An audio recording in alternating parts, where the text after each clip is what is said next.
कहा कि आतंकवाद के पीड़ित और आतंकवाद के प्रायोजक को एक तराजू पर नहीं तौला जा सकता।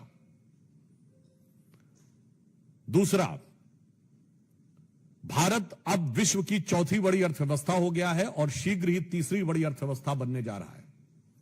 तो हमारे आर्थिक हित और सामरिक हित बहुत से महत्वपूर्ण मेटीरियल्स के ऊपर निर्भर है, जिनमें rare earth metals, uranium, lithium, gold और डायमंड जैसे क्रिटिकल मटेरियल्स हैं।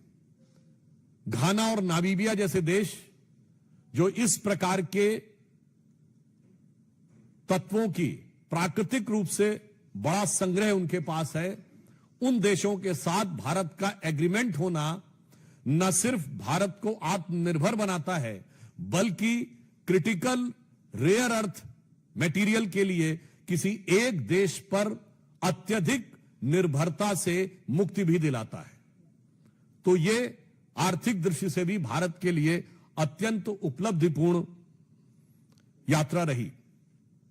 तीसरा, भारतवंशी समुदाय यानी इंडियन डायस्पोरा आज पूरे विश्व में एक बहुत प्रभावी और सृजनात्मक भूमिका निभाने वाला समुदाय है। ट्रिनिडाद टोबैको और घाना जैसे देशों से जो भारतीय मूल के लोगों का संबंध घाना से लगभग शताब्दी पूर्व का है और ट्रिनिडाद एंड टोबैको से 180 साल पुराना संबंध है। आप सभी ने देखा कि ट्रिनिडाद की प्रधानमंत्री जो कमला विश्वेश्वर जी हैं, वो मूलतः बिहार के बक्सर की रहने वाली हैं। यानी एक प्रकार का कैसा सामाजिक और सांस्कृतिक संबंध भारत का इन देशों के साथ है, उसको एक नए आयाम तक पहुंचाना यह तीसरी बड़ी उपलब्धि है।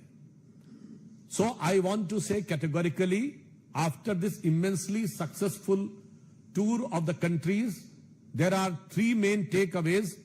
Prime Minister has unequivocally and categorically established the matter of terrorism at the BRICS, and he has said that the perpetrators of the terror and the victims of terror cannot be equated. So this was our diplomatic success, and it was very important for the strategical point of view.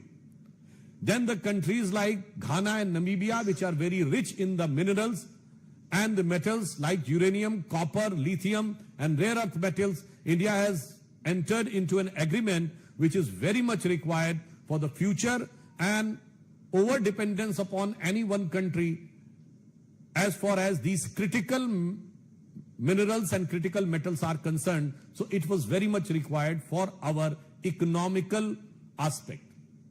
And the Indian diaspora, which is having a vibrant and sizable presence in the countries like Ghana and Trinidad and Tobago, from 1 century to 2 centuries, from there, it has taken to a new height. As you know that the Prime Minister of Trinidad and Tobago, Kamala Visweswar ji, is from the Buxar area of Bihar, and this has taken India's emotional connect and cultural and social connect with those countries to a new dimension. So, strategically, economically, and culturally, this visit of Prime Minister has set up a new era in India's role at the international level with cooperation of the African and southern countries. Previously with Argentina, even the previous visits with Mexico, our strategy of aligning and taking together the global south has reached to new heights.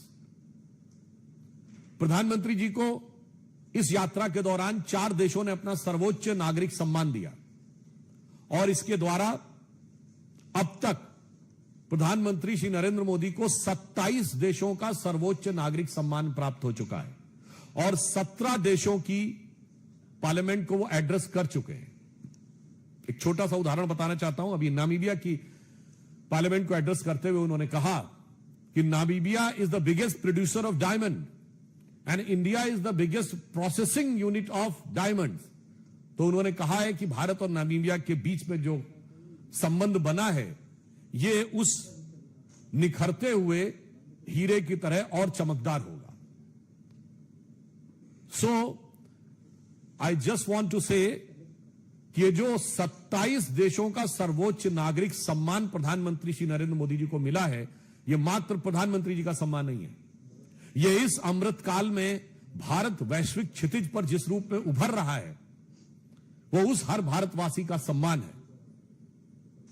आप सभी जानते हैं कि भारतीय परंपरा में 27 नक्षत्र माने जाते हैं, तो मैं कह सकता हूं कि ये विश्व के आकाश पर जो प्रधानमंत्री श्री नरेंद्र मोदी जी को 27 सम्मान मिले हैं, ये विश्व के आकाश पर भारत की उभरती हुई शक्ति, भारत की उभरती हुई स्वीकार्यता के 27 ज्वाजल्यमान प्रतीकों की तरह है, जिसे अगर एक पंक्ति में मैं कहूं तो मोदी जी के इस यात्रा का संदेश सारगर्भित है। यह आदर है भारत का जो भारत के जन जन को समर्पित है। इसके अतिरिक्त इस दृष्टि से भी यह यात्रा महत्वपूर्ण थी कि घाना में 30 वर्ष के बाद, ट्रिनिडाद में 25 वर्ष के बाद, अर्जेंटीना में 57 वर्षों के बाद और नामीबिया में 27 वर्षों के बाद भारत के किसी प्रधानमंत्री का दौरा हुआ।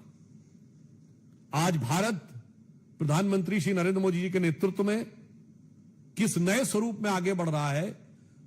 ब्रिक्स समिट हुई, एक दौर था हमारी सरकार आने से पहले जब ब्रिक्स में भारत को वीकेस्ट पॉइंट माना जाता था।